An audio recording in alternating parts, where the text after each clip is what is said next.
Hey guys, welcome. I've been making games for over 6 years, and in that time I have made every mistake that you can possibly imagine. I've been inconsistent, my progress has been slow, and I never feel like I'm learning fast enough. That all changed earlier this year though, when I started working on my first commercial release. I do not consider myself an expert, I have a great deal to learn still. However, since then my skills inside of Unity, my C# programming skills, my design skills, they have all doubled if not tripled. And this is in a very short amount of time. So what changed and how can you duplicate this for yourself? Let me tell you what I've learned.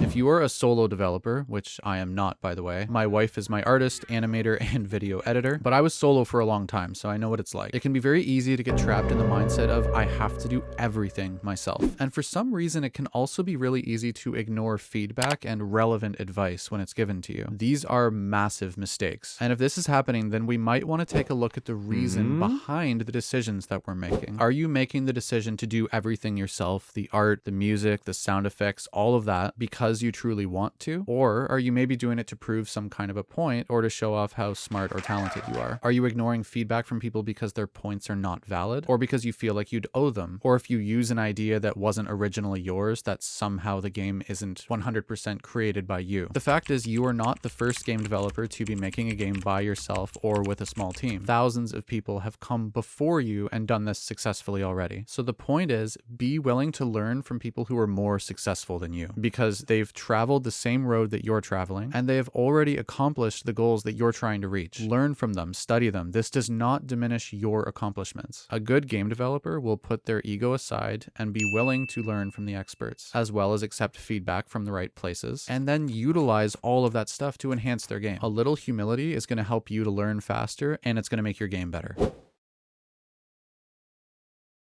And on that note, there is feedback from the right people, and there's definitely feedback from the wrong people. And then there's feedback that is complete BS because people just don't want to hurt your feelings. So who are the right people to give you feedback for your game? Well, who's your target audience? Those are the right people. Who are the wrong people to give you feedback? Probably your family and friends. And that's really just because they very likely are not in your target market. They are not the people you are creating the game for. And even if they are, they probably don't want to hurt your feelings, and so they're going to dance around the issues a little bit and not give you the critical feedback that you actually need to improve things. I've also heard experts say that if you're going to a convention to have people play your game, if they're there playing the game in front of you, they're very likely not going to give you very good feedback either, because they also do not want to hurt your feelings. It just seems to be how people are wired. What you actually want to look out for at a convention is, does that person come back later with their friends? Do they look engaged while they're playing your game? Some of their more subtle actions might actually speak more volumes than the words that they actually say to you.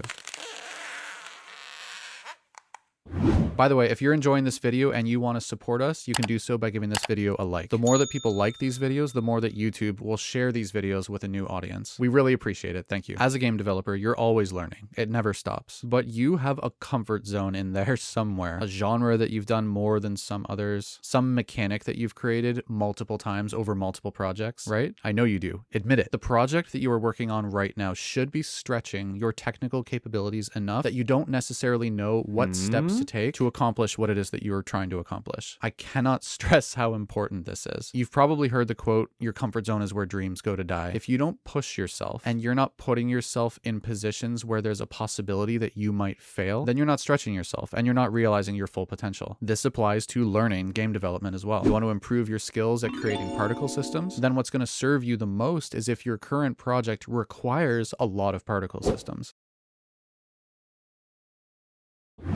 My family and friends know what time I'm working on my game. They also know I'm pretty well impossible to reach during that time. I have a wife, I have 2 kids, my daughter is homeschooled. I'm trying to create a game as well as create a successful YouTube channel. I have rent. I used to have a mortgage, but we sold our house, which was our shortcut to funding our game studio. I have bills and friendships and responsibilities and hobbies and everything else in between. And I'm not unique here. We are all busy. So, to my point, when you have that window when you're working on your game, whether you're full-time or whether you have 30 free minutes a day, whatever it is, that window of time that you have to work on your game, it's precious and you need to defend it. And your phone is not your friend during this time. You might get texts and messages and emails and notifications. So if you have to, leave your phone in another room. You are not going to learn or work very efficiently if you're distracted distracted the entire time. Game development requires 100% of your conscious, focused attention. And we live in a world that is constantly competing for our energy and our attention. You might have to tell your friends that you're not available at certain times of the day. You might need to do your game dev after your kids have gone to bed. Whatever it is, do what you need to do to allow yourself the freedom to work on your game with no distractions. And this is not easy. This is something that takes discipline and conscious effort to maintain. I do promise you it's well worth it though. When I'm working on Veil of Maia, our first commercial game we're working on, you can find a link to the Steam page down below. If you are interested, give it a wish list. If not, then don't.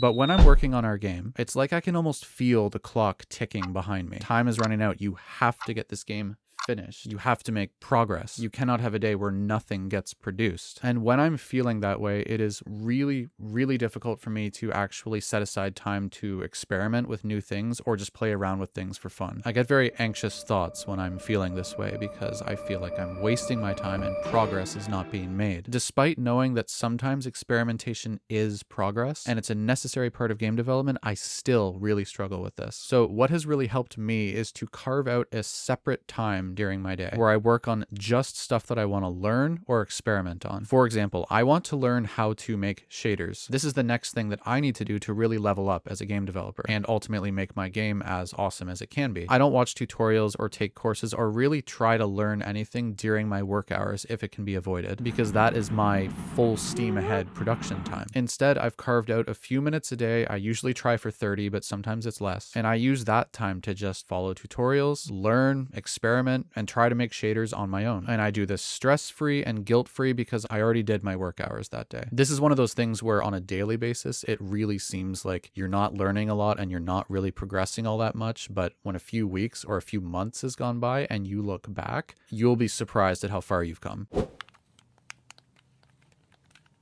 It is just as important to be playing games as it is to be making them. You need to experience both sides of the coin. What's it like to make games and what's it like as a consumer to play games for fun? I only bring this up because we all have very limited free time and maybe you're using your free time to make games instead of play them. But I would encourage you to set aside even just a little bit of time each week to play games that you really enjoy. It's going to keep you inspired and fresh and just filled with good ideas.